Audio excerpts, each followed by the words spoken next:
You're Rick, right? I'm Negan.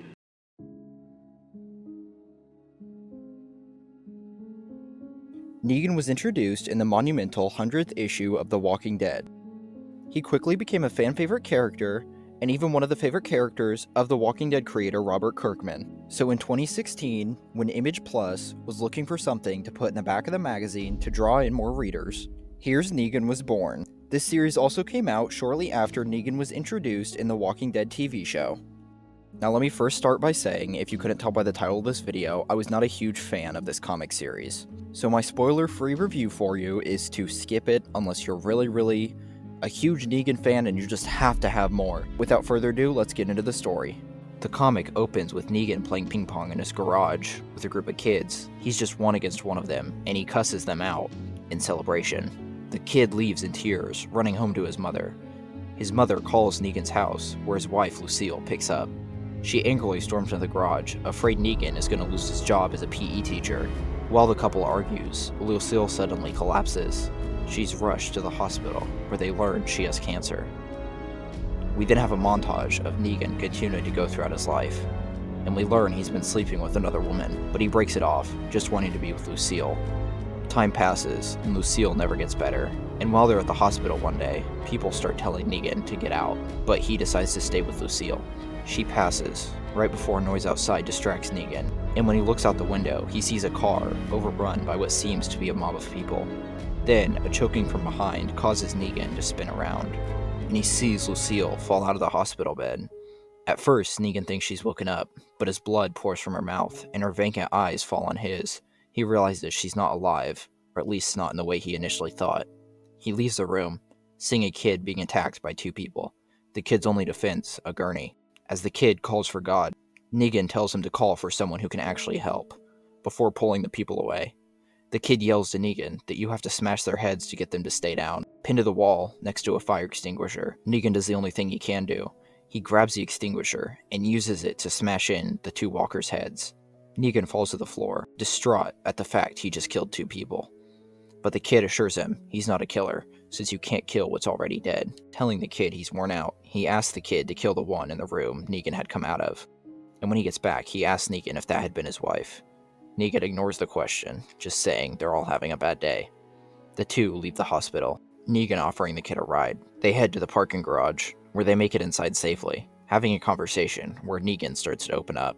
That's when the kid screams. A zombie springs on him and takes him down. Negan drives until he can't anymore and starts to walk. Weeks pass. One day, he finds a car. Key is in the ignition, but out of gas. So he starts to siphon gas from another car. A voice breaks the relative silence of the apocalyptic world Negan has grown accustomed to. Maybe that's our gas you're taking. A group of 4 men stand behind him, the one who stands a step in front of the rest, holding a baseball bat. Negan talks the man down, telling him that he knows where a car with keys is. The 5 agree to travel together, but when they get to the car that Negan found, it turns out it won't run. It needs more than gas. Despite this, the standoff had been settled, and the 5 continue to travel together. When the other 4 men ask Negan if he has lost anyone, he tells them no, claiming to have always been a loner. Later, Negan finds and learns to use a gun. Shortly after this, the group settle around a campfire for the night. Unfortunately, they let their guard down and let themselves get surrounded by walkers. Negan realizes, but by the time he does, they're already within reaching distance. Negan manages to fight the ones near him off, but as he starts to call the others out for not noticing the walkers creeping up sooner, he turns around, seeing that it's too late for his 4 friends. They're already being torn apart and eaten by the walkers. Seeing his dead friend's bat laying on the ground, Negan puts it to use, using it to finish off the walkers who'd killed his friends. We then get a montage of Negan finding and traveling with other survivors, just to watch them fall to the walkers every single time. Eventually, while Negan is eating by a campfire, alone in the woods, a man comes up behind him. Negan almost shoots him, startled, but he's quickly convinced to share his food with the man, who introduces himself as Dwight. Negan is interested in Dwight's crossbow, examining it as they eat, impressed by the idea that it has reusable ammo. After they finish eating, Dwight brings Negan to his group, but as he tries to introduce him to the other survivors, Negan shuts him down, saying he'll learn their names if they survive more than a few days. Despite this outburst, one of the women, Dwight's lover, introduces herself to Negan. telling him her name is Sherry and not to forget it. We see time pass, and the group is staying at a hotel when a mob of walkers almost overtakes them. Negan takes charge, yelling out orders. Angela, keep Tori close. Don't stay in one place too long. Try to work your way to the exit. Sherry and Dwight, cover each other while you fight your way to Angela. Clear a path. Martin, George, and Rich, fight your way toward me. We should meet up at the bottom of the stairs by the time I'm overwhelmed. Sandra, cover me as best you can while I work my way towards you. John and Tara, you're in the clear. Run. See if you can secure a point outside we can all meet up at. Get our attention as soon as you see us exit. With his directions, everyone manages to make it out. The others ask Negan if they should try to clear out the hotel, but he says no, they'll find somewhere else, and tells them to follow him. After finding a place to stay for the night, Dwight complains to Sherry that he's not the leader anymore.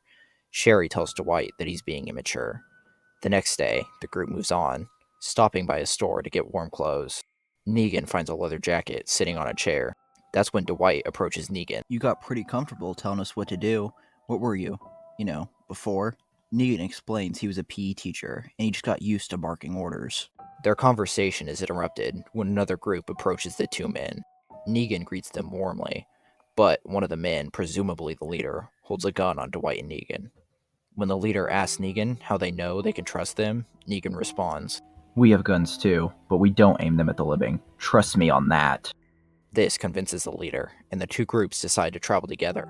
Later, one of the girls from the new group shivers, and Negan gives her his jacket. The leader tells Negan, "You like what you see? You want to try the merchandise? You just let me know. Trust me, man. It's a whole new world now.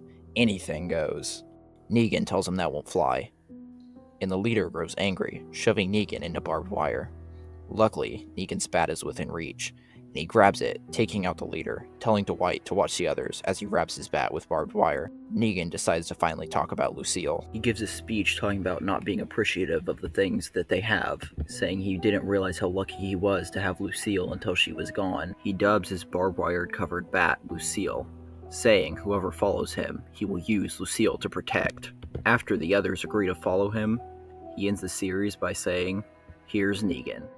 So as I said before, I'm not the biggest fan of this comic series, but I do think there were multiple good ideas within the comic. The first thing I want to talk about is the parallel between Rick and Negan.